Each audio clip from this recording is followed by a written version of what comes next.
बैठो बैठो बैठो, तुम बैठ जाओ, आगे कर लो, खड़े हो जाओ।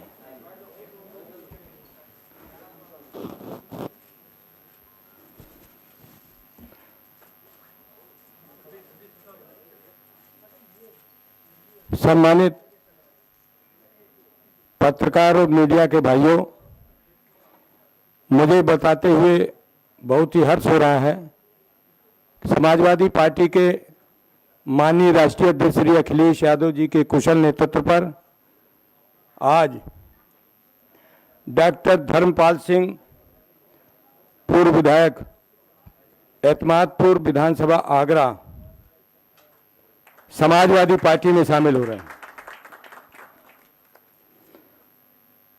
श्री कुंवर चंद्र, प्रत्याशी लोकसभा आगरा ग्रामीण बहुजन समाज पार्टी से, अभी 2019 में लोकसभा के उम्मीदवार थे।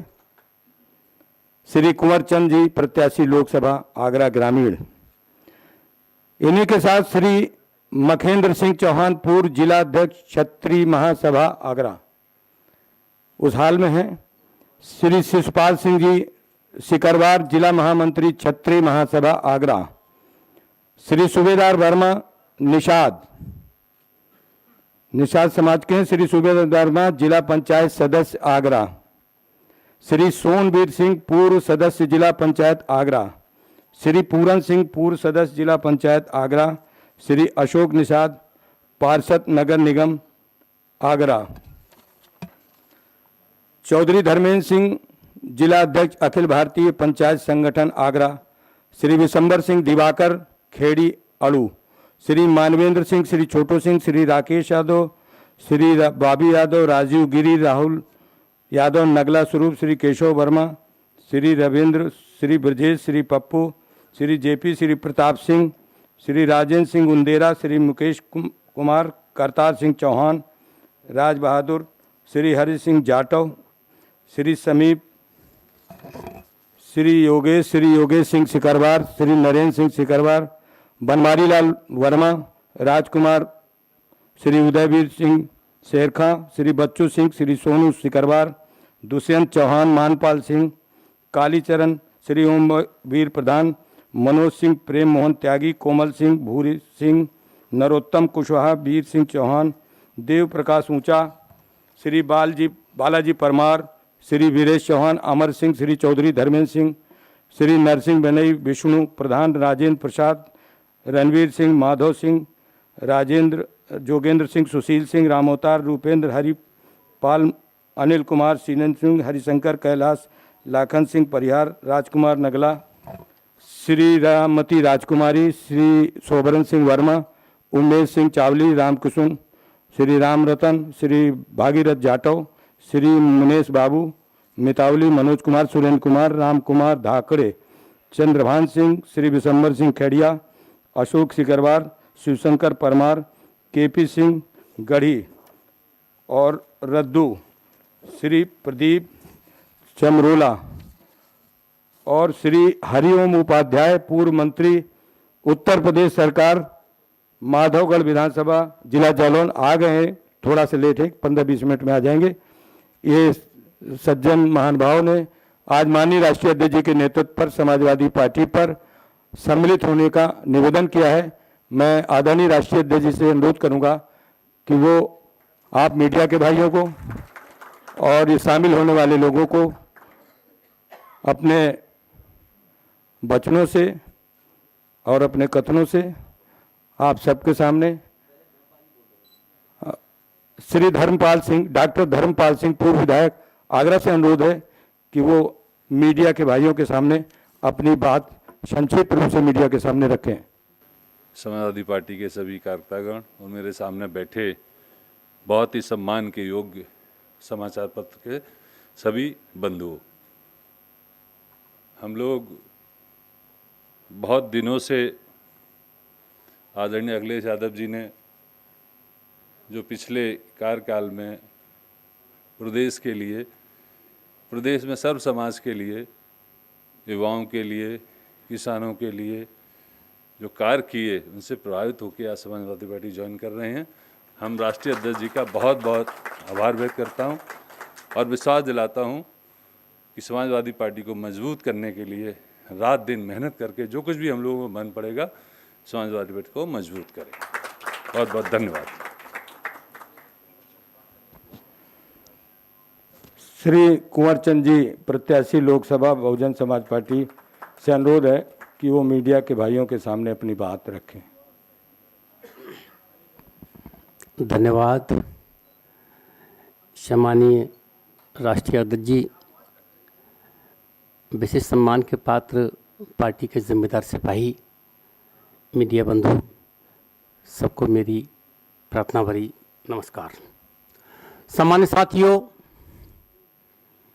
मैं कुंवर चंद वकील 1 साल प्रैक्टिस करने के बाद में वकालत छोड़ी, शिक्षा का प्रचार किया,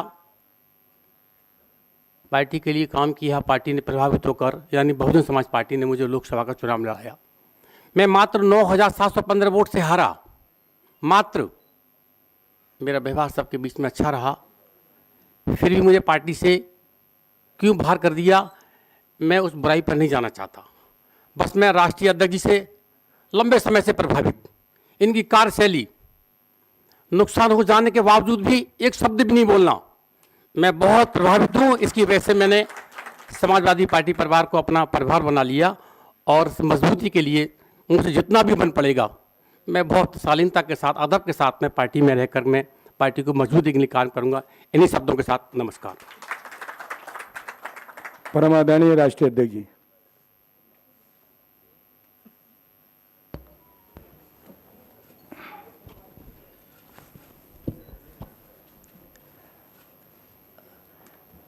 सबसे पहले मैं पत्रकार साथियों का बहुत बहुत धन्यवाद देना चाहता हूँ।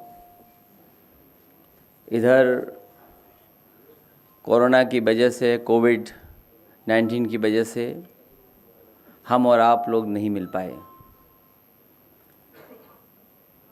और उस दौरान जो हमने आपने देखा, शायद ही दुनिया में ऐसा कहीं हुआ होगा।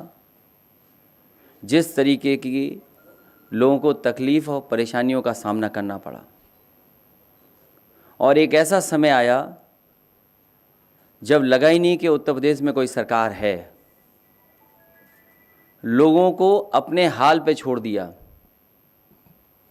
जो तस्वीरें आपके माध्यम से पूरे प्रदेश और देश में पहुंची, लोग भागते नज़र आए, लोग दवाई का इंतज़ाम करते रहे, दवाइयाँ ब्लैक हुईं, लोगों को बिस्तर नहीं मिले, ऑक्सीजन के लिए दर दर भटकना पड़ा, ऑक्सीजन के सिलेंडर के लिए अगर जाना पड़ा तो लाठी भी खाई लोगों ने।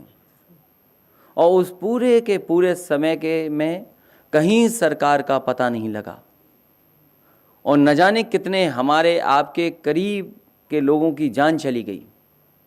अगर समय पर दवाई मिल जाती, समय पर इलाज मिल जाता, जा पाए। अगर कोई जिम्मेदार उसके लिए था तो भारतीय जनता पार्टी की सरकार जिम्मेदार थी। इधर चुनाव में जो देखने को मौका मिला, जिला पंचायत सदस्यों का चुनाव रहा हो, जब जनता ने चुनाव उनके सामने आया तो जनता ने अपना समर्थन दिखाया, और सबसे बड़ी संख्या में उत्तर प्रदेश में समाजवादी पार्टी के सदस्य भी जीते, वीडीसी भी जीते, प्रधान भी जीते। लेकिन सरकार ने यह तय कर लिया कि उन्हें लोकतंत्र में बहुमत जिसको मिला है उसकी कोई परवाह नहीं है, जो जनादेश है उसकी कोई परवाह नहीं है, और जानबूझ करके, रणनीति बना करके और फुल फ्लैश प्लानिंग करके जो चुनाव कराए गए, उस हमारे और आपके सामने परिणाम हैं। लोकतंत्र में ऐसा नंगा नाच किसी सरकार ने नहीं किया होगा जितना भारतीय जनता पार्टी ने नंगा नाच किया है। इतनी गुंडागर्दी जिसकी कोई कल्पना नहीं कर सकता था। अगर कोई पर्चा खरीदने गया है, पर्चा लेकर के पहुंचा है, तो उसका इंतज़ाम पूरा का पूरा किया प्रशासन ने कि कैसे छीना जाएगा।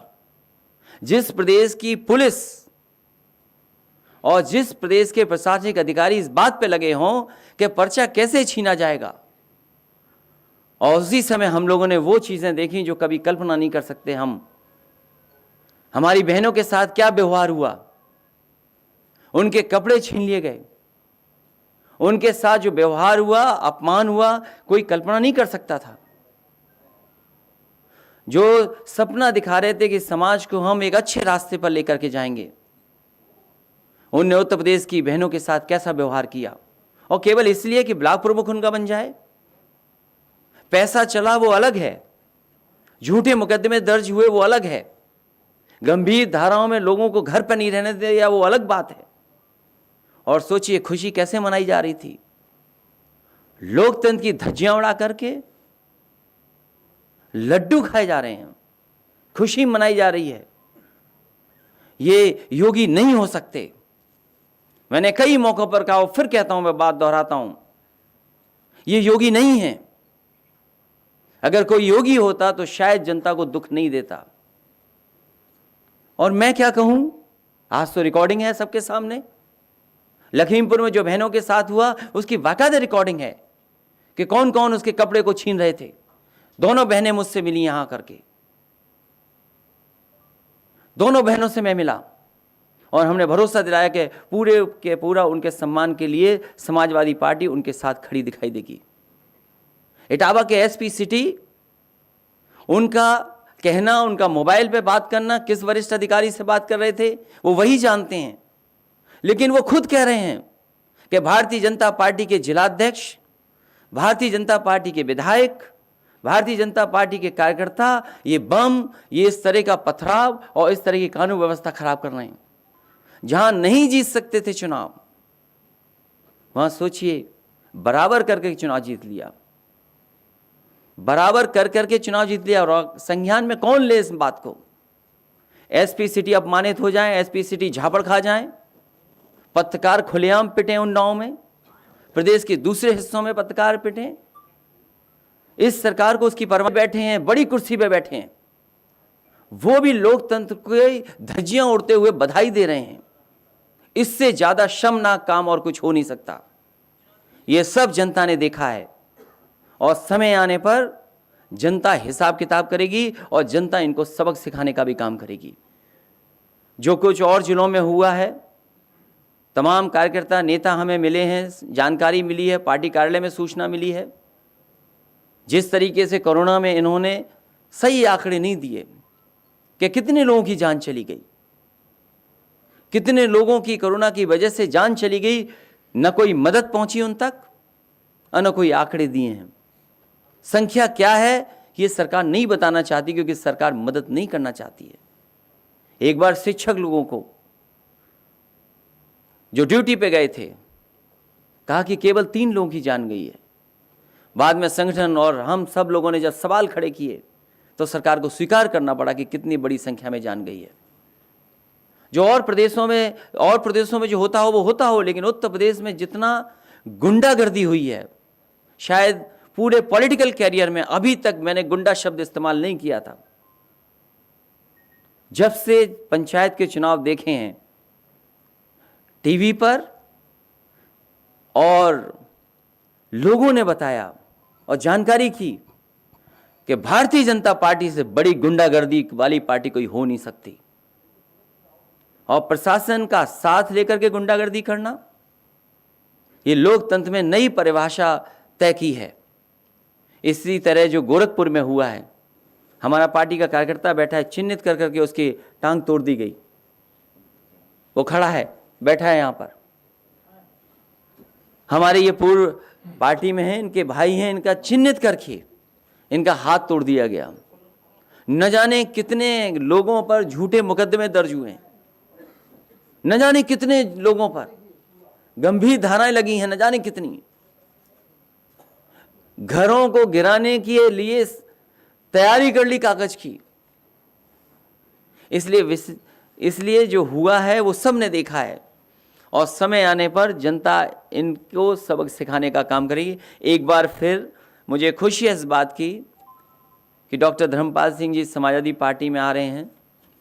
केवल हम ही नहीं चाहते थे, हमारी पार्टी के बहुत कार्यकर्ता नेता चाहते थे कि ऐसा नेता समाजवादी पार्टी में शामिल हो जाए तो पार्टी और मजबूत आसपास जिलों में दिखाई देगी। मुझे खुशी है कि डॉक्टर धर्मपाल सिंह आज समाजवादी पार्टी में शामिल हुए हैं। मैं इनको बधाई देता हूं, इनके सभी साथियों को बधाई देता हूं, उनका सभी कार्यकर्ताओं का मैं स्वागत भी करता हूं।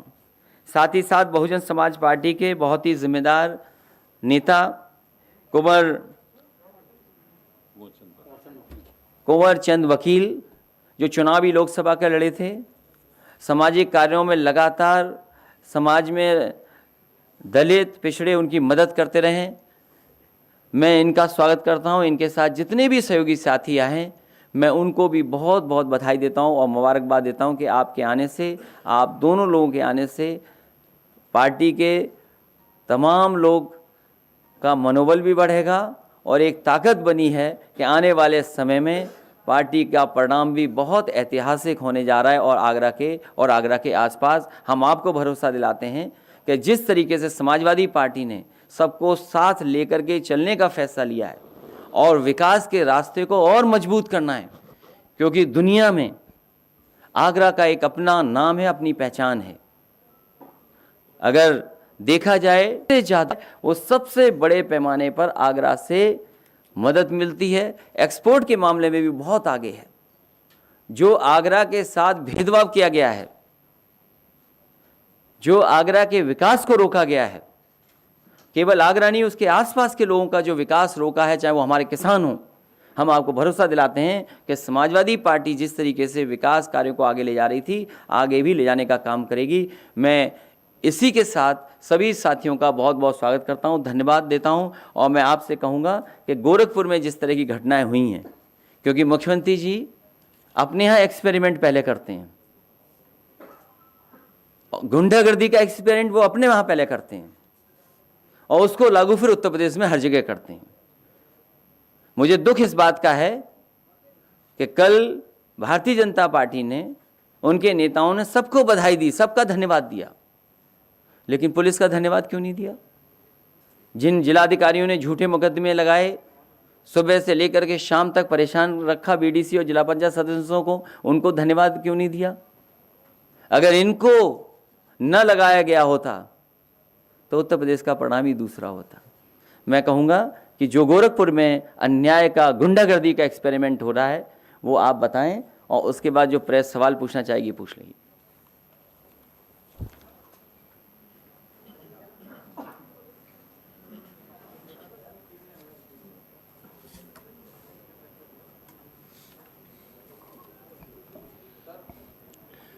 माननीय राष्ट्रीय अध्यक्ष जी, मंच पर बैठे सभी सम्मानित वरिष्ठ नेतागण, मीडिया के साथी और समाजवादी पार्टी के कार्यकर्ता पदाधिकारी साथियों, माननीय प्रदेश अध्यक्ष जी, मीडिया के लोगों से और माननीय अपने राष्ट्रीय अध्यक्ष जी से कहना चाहते हैं कि गोरखपुर में जो गुंडई हुई, योगी आदित्यनाथ के निर्देश पर वहाँ के डीएम और एसएसपी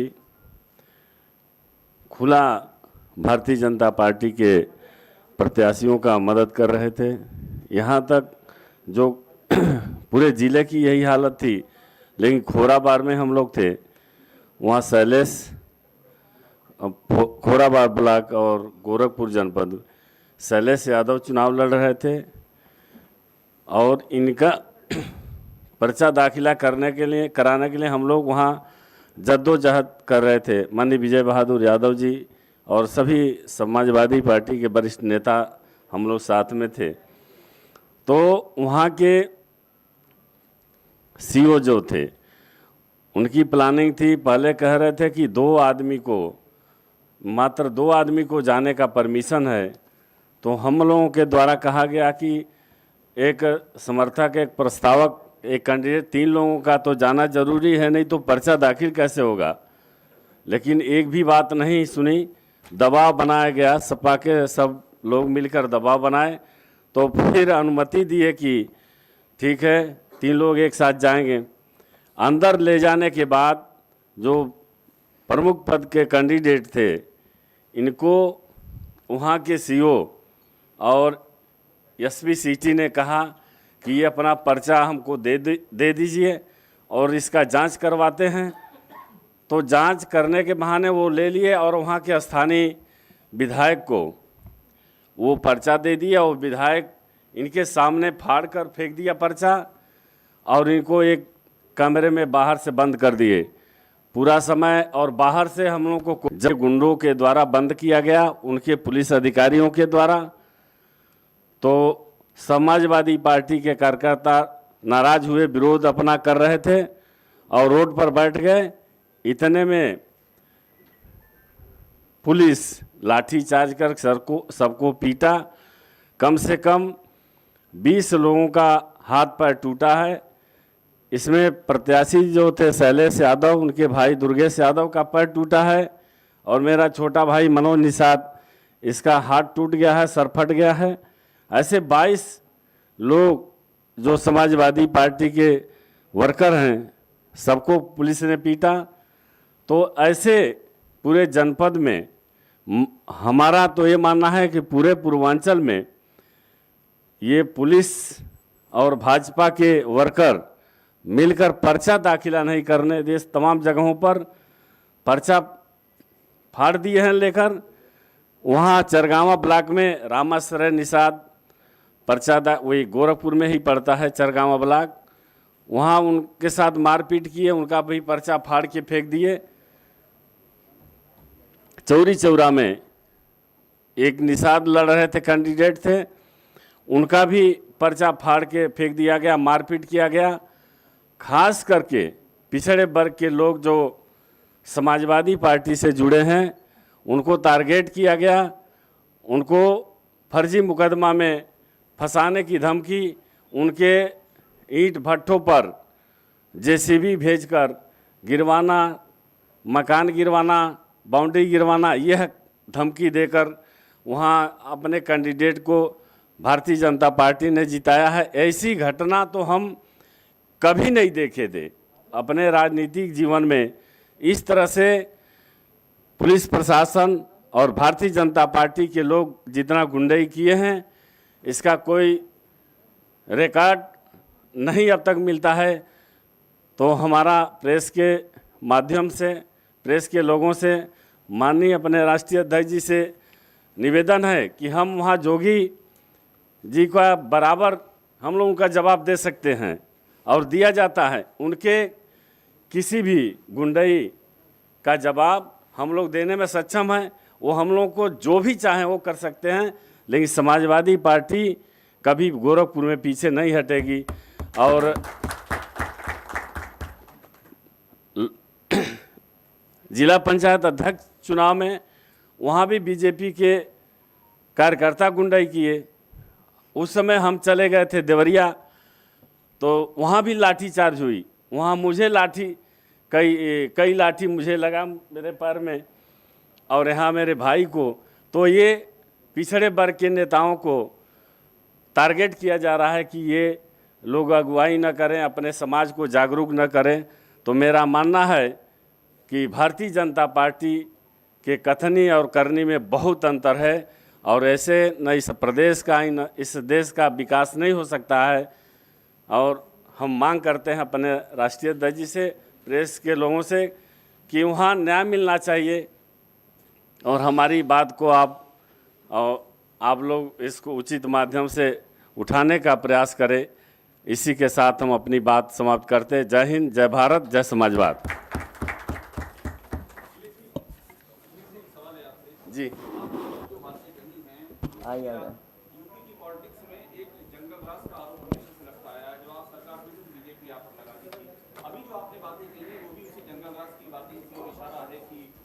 उत्तर प्रदेश के चुनाव में जनता ने सबसे ज़्यादा समाजवादी पार्टी को समर्थन दिया।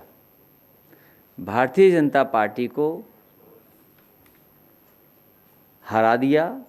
इसीलिए पूरे प्रशासन को लगा करके और भारतीय जनता पार्टी ने अपने गुंडों को आगे कर करके जो बहुमत का था, जनमत था, उसका अपमान किया है। ये जनता देख रही है और समय आने पर जनता एक बार फिर इन्हें उखाड़ फेंक देगी।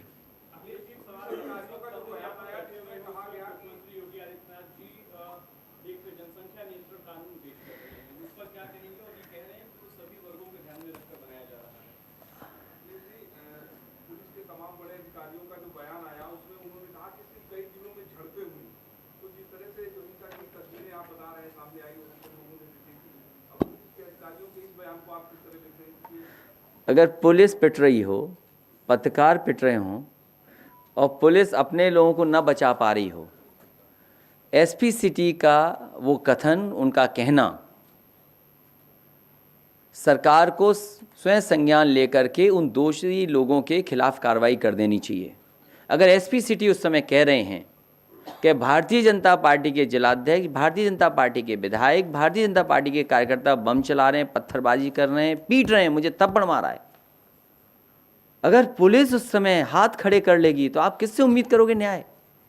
क्या ये वरिष्ठ अधिकारियों को शोभा दे रहा है कि उनका ही सहपाठी, उनका ही सहयोगी इस तरीके से अपमानित हो रहा हो? और सवाल भारतीय जनता पार्टी से आज पहली बार है। भारतीय जनता पार्टी ने अपना संकल्प पत्र बनाया और अगर संकल्प पत्र देखेंगे, उस संकल्प में ये योगी जी नहीं थे। जो उनका संकल्प पत्र बना है उसकी अगर तस्वीरें देखेंगे तो उसमें योगी जी नहीं थे तस्वीर में, भारतीय जनता पार्टी के भी सदस्य नहीं है। उनसे पहला सवाल यह है कि भारतीय जनता पार्टी ने अपना संकल्प पत्र जारी किया, भारतीय जनता पार्टी ये बताए कि आज किसान की आय क्या है। लगातार जब डीजल, पेट्रोल, खाद, कीटनाशक दवाइयाँ, बीज, सब कुछ महंगा हो रहा है, आज किसान की आय क्या है? और जो वादा किया था जनता को, किसानों को, कि 2022 तक किसान की आय दोगुनी हो जाएगी, उन्हीं का घोषणा पत्र मेरे हाथ में है, उन्हीं का संकल्प पत्र मेरे हाथ में है। जो पहले पन्ने में कृषि विकास का बने आधार में जो आखिरी बिंदु है, आखिरी सवाल, वो यही है कि 2022 तक उत्तर प्रदेश के किसानों की कृषि आमदनी को दोगुना करने के लिए एक विस्तृत रोड मैप तैयार किया जाएगा। ये भारतीय जनता पार्टी का संकल्प पत्र है। इसीलिए जो सवाल आपने पूछा है, भारतीय जनता पार्टी इन सवालों का जवाब नहीं देना चाहती है। उन्होंने अपना घोषणा पत्र, संकल्प पत्र कूड़ेदान में फेंक दिया है। इसे भारतीय जनता पार्टी को सबसे पहले ये बताना चाहिए कि 4.5 साल में आपने कौन सा रोड मैप तय किया था जिससे किसान की आमदनी दोगुनी हो गई है। और भारतीय जनता पार्टी सरकार में है, ये बताए कि आज किसानों की आय क्या है। और जिस दिन भी प्रेस होगी भारतीय जनता पार्टी से मैं सवाल पूछूंगा। ये पहला सवाल है भारतीय जनता पार्टी सरकार के लिए, क्योंकि दिल्ली में सरकार उनकी है, उत्तर प्रदेश में सरकार उनकी है। अभी 1 लाख करोड़ रुपया भी मंडियों के लिए आया है, जबकि 4.5 साल में जो पूरी 2022 में समाजवादी पार्टी चुनाव की तैयारी कर रही है और अभी जल्दी आपकी संजय सिंह से मुलाकात हुई और ओवैसी से मुलाकात हुई, क्या मायने है इसके? नहीं, कुछ लोगों से मुलाकात नहीं है, कुछ लोगों से हुई है।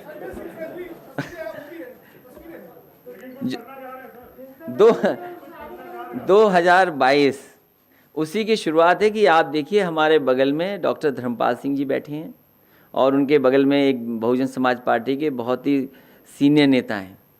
इसी तरह समाजवादी पार्टी जोड़ती रहेगी लोगों को। और हमारा जो विकास का रास्ता है, इस विकास के रास्ते पर कोई बहस नहीं है। आप स्वीकार करें न करें, लेकिन आप इस बात को मानते हैं कि यही असली विकास का रास्ता है, क्योंकि हमारे मुख्यमंत्री जी विकास पसंद नहीं करते हैं, इसीलिए दूसरी तरफ ले जाना चाहते हैं। उन्हें तो एक ही आता है, ठोको। नई जेसीबी एक नई मशीन ले आए हैं, एक जेसीबी मशीन जान गए या ठोको जान गए। उन्हें चलाना आता है जेसीबी मशीन के नहीं आता है, सवाल ये भी एक बड़ा है। खुद अगर बैठा दिया उस पर तो न जाने क्या क्या तोड़ देंगे। इसलिए पहला भारतीय जनता पार्टी से सवाल यही है कि किसानों की आज आय क्या है। और 2022 तक उन्होंने अपने घोषणा पत्र में वादा किया था कि किसानों की आमदनी को दोगुना कर देंगे। अभी किसानों की आमदनी दोगुनी हुई कि नहीं हुई, ये सरकार को बताना है। जो आप मुद्दे उठा रहे हैं, सारे मुद्दे जो आपने बताए हैं, क्या जो बीजेपी अब नीतियां जो लेकर आ रही है वो इसी वजह से लेकर आ रही है कि चीजें हटा दी जाए, लोगों का ध्यान न जाए इस पर? भारतीय जनता पार्टी ने अपना संकल्प पत्र कूड़ेदान में फेंक दिया है। और क्योंकि इस संकल्प पत्र में मुख्यमंत्री जी की तस्वीर नहीं है, इसलिए उन्होंने कूड़ेदान में फेंक दिया इसको।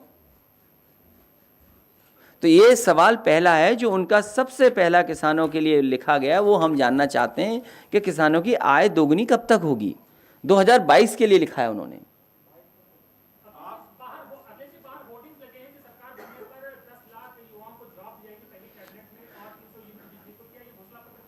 अभी घोषणा पत्र आएगा, इससे ज़्यादा किसानों की मदद, इससे ज़्यादा नौजवानों के रोजगार नौकरी का इंतजाम समाजवादी सरकार करेगी। मैं तो आपसे कहना चाहता हूं कि कभी मुख्यमंत्री जी ने कहा है कि super critical thermal plant, 660 super critical thermal plant कभी उनके मुंह से सुना है कि नहीं सुना है? अगर नहीं सुना है तो वो बिजली के बारे में नहीं जानते। विपक्ष के बिखरने से ही भाजपा को फायदा मिलता है। विपक्ष की कोशिश होगी, समाजवादी पार्टी की कोशिश होगी ज़्यादा से ज़्यादा दल को साथ ले लें।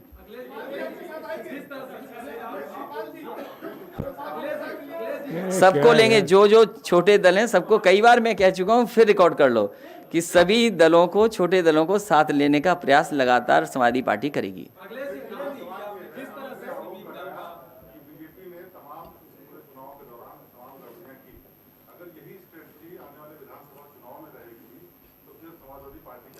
भारतीय जनता पार्टी जनता से नहीं लड़ सकती। जनता बदलाव चाहती है और बदलाव का परिणाम आपने देखा है कि सबसे ज़्यादा जिला पंचायत सदस्य समाजवादी पार्टी के जीते थे, आज भी गिनती कर सकते हैं। लेकिन जिस तरीके से भ्रष्टाचार, पैसे का और प्रशासन का इस्तेमाल हुआ है, उससे परिणाम बदले हैं। ये भारतीय जनता पार्टी कहती थी कि नोटबंदी से भ्रष्टाचार खत्म हो जाएगा, लेकिन पूरे उत्तर प्रदेश ने देख लिया है कि जिला पंचायत सदस्यों को और वीडीसीओ को कैसे मनाया। मैं उसका जवाब दे चुका हूं, पूरी बात कह के जवाब दे चुका हूं। मैं आज तक 1000 करोड़ से ज़्यादा किसानों का पैसा बकाया है, गन्ना किसानों का।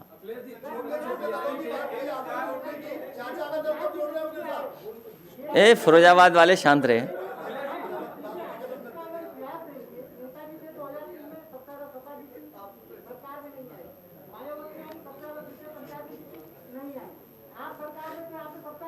मैं आपसे सहमत हूं कि ये सरकार में नहीं आएंगे। मैं आपसे सहमत हूं।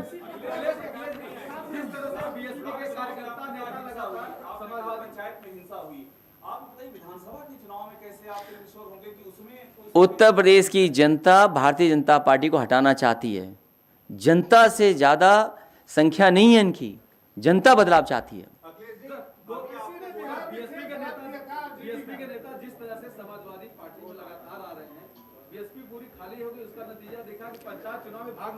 अभी भारतीय जनता पार्टी के लोगों के लिए दरवाजा नहीं खोला है। उनकी टिकट कटेगी तो देखिए किधर किधर जाएंगे। उनकी सूची बन गई है, जब टिकट कटेगी तो वो जानते होंगे कि कितने जाएंगे। इसी तरह हरिओम उपाध्याय जी आ गए क्या? नहीं आ पाए, चलिए कोई बात नहीं, हालांकि वो नहीं पहुंच पाए हैं। भाई मैं किसी दल के भविष्य कैसे तय कर सकता हूं? हम अपना भविष्य बना रहे हैं। और आप खुद सोचिए, कोविड के समय पर क्या हैंडलिंग थी, सरकार क्या कर रही थी, और लॉकडाउन के समय पे क्या नहीं हमने देखा, हमने आपने। और जिन परिवारों के सदस्य चले गए हैं, जिनकी जान चली गई, मामूली सी दवाई मिल जाती, समय पर इलाज मिल जाता, अस्पताल में बेड मिल जाता, ऑक्सीजन मिल जाती, डॉक्टर देख लेते। ये डॉक्टरों का दोष नहीं है, ये सरकार का दोष है, क्योंकि सरकार में मुख्यमंत्री समझते नहीं है कोई चीज़। उन्होंने कहा सब चीज़ें हैं, हर चीज़ ब्लैक हुई। ये सवाल बड़े हैं। और आज जिन परिवारों के सदस्य चलेंगे, सरकार ने क्या मदद की है? और इतनी महंगाई होने के बाद, इतनी महंगाई जब हो गई है, तो बताइए रोजगार और के अवसर क्या पैदा किए सरकार ने? ये बहुत बड़े सवाल है। इसलिए केवल एक सवाल आज है, किसान की आय दोगुनी कब होगी? तुम्हारा आखिरी सवाल कभी नहीं होगा। इसी परिपाटी पर उत्तर प्रदेश में भी आ रहे, बिहार में आरजेडी का खेल खराब किया था। क्या लगता है आपको? आप उसमें आप खुद समझदार हैं। आपकी क्या राय है? मैं कोई राय नहीं दे सकता इस पर। उत्तर प्रदेश की जनता विकास चाहती है, खुशहाली चाहती है। समाजवादी सरकार में जो योजनाएं, विकास कार्य हुए थे, वो आज भी सामने दिखाई दे रहे हैं। कोविड के समय पर आपके एम्बुलेंस ने मदद की, और इस सरकार ने एम्बुलेंस बंद कर दी है। एम्बुलेंस बंद कर दी सरकार ने। अखिलेश जी, एक सवाल, अभी जो कोविड का इतना सवाल पूछा जा रहा है, ऑपोजिशन में सारी पार्टियां कोविड को लेके सरकार को घेर रही हैं। क्या सभी ऑपोजिशन के जितने भी दल हैं, क्या वो डेथ ऑडिट की बात कहेंगे और उसको लेके आप लोग आगे बढ़ रहे हैं? समाजवादी सरकार बनने पर ऑडिट होगा, और ऐसे सरकारी अधिकारियों ने जिन्होंने आंकड़ों को छिपाया उनके खिलाफ भी कार्रवाई होगी।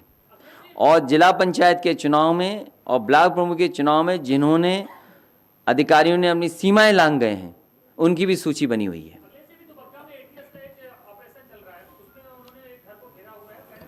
मैं उत्तर प्रदेश की पुलिस पर और खासकर बीजेपी की सरकार भरोसा नहीं कर सकता, इसलिए साथ ही में दो हमारे साथी जिनका जन्मदिन है उनको बहुत बहुत बधाई, और आप में से बहुत सारे साथियों ने बधाई दी थी, आपका धन्यवाद।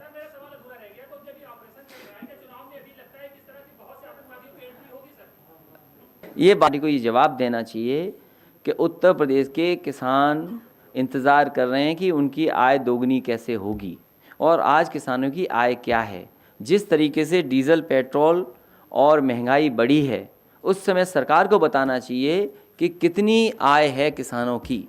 और जो कोविड के समय पर जो कारोबार बर्बाद हो गया, छोटे दुकानदार बर्बाद हो गए, छोटे ठेले लगाने वाले, रेडी लगाने वाले या कारोबारी थे, डे टू डे कमाने वाले लोग, डेली वेजेस पे काम करने वाले, आखिरकार उनकी क्या सरकार ने मदद की है? ये बड़े सवाल हैं।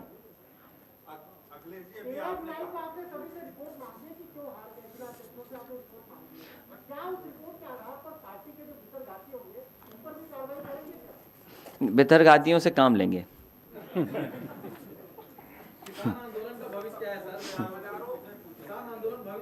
कई बार नहीं बता सकते ना कौन बेतरघाती है, ये नहीं पता तो लग जाता है, लेकिन आप मुंह पे नहीं कह सकते हो।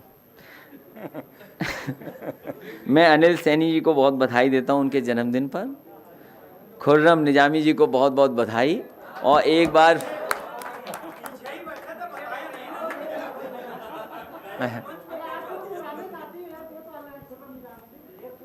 नहीं, मुझे याद है, मुझे पता है, साथी तो आप भी हो। वो चैनल बदल गया तो क्या हुआ। इसलिए एक बार फिर डॉक्टर धर्मपाल जी को और उनके साथ जो वकील हैं उनको भी बहुत बहुत बधाई और बहुत बहुत स्वागत करता हूं मैं। एक खुर्रम बुलाइए उन्हें, आ जाओ इधर, आ जाओ इधर, अदिति आ जाओ। वो हाँ, ये गाना लॉन्च बोल दो, गाना लॉन्च बोल दो। Sagar just play the song. Hello Siddhant, गाना लॉन्च हो रहा है। सिद्धांत जी आप अपना प्रश्न करिए। ये कार्यकर्ता हैं जो अपनी सिद्धांत तरफ से आइए, गाने आप बनाते आइए। हैं, तो हम लॉन्च कर दें।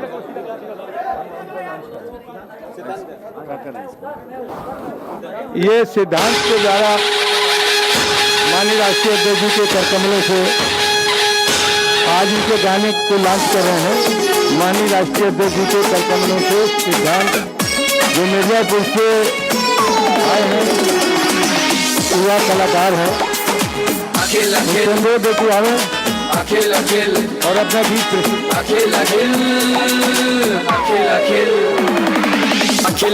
अखिलेश, अखिल अखिल अखिलेश, अखिल अखिल, बहुत बहुत धन्यवाद अखिल अखिल, माननीय राष्ट्रीय अध्यक्ष जी को, अखिल अखिल अखिलेश, अखिल अखिल अखिलेश। सभी पत्रकार बंधुओं को भी बहुत बहुत धन्यवाद। हमारे सभी समाजवादी साथियों को बहुत बहुत धन्यवाद। आज माननीय जी द्वारा मेरे लघु फिल्म अपना अखिलेश का विमोचन हुआ। मैं माननीय जी को बहुत बहुत धन्यवाद करता हूँ।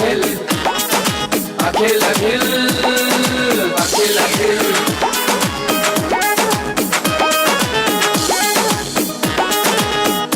और जैसा कि हम लोगों ने देखा है कि पंचायत के चुनाव में जो भी हुआ है, 21 उनका था लेकिन 22 हमारा है।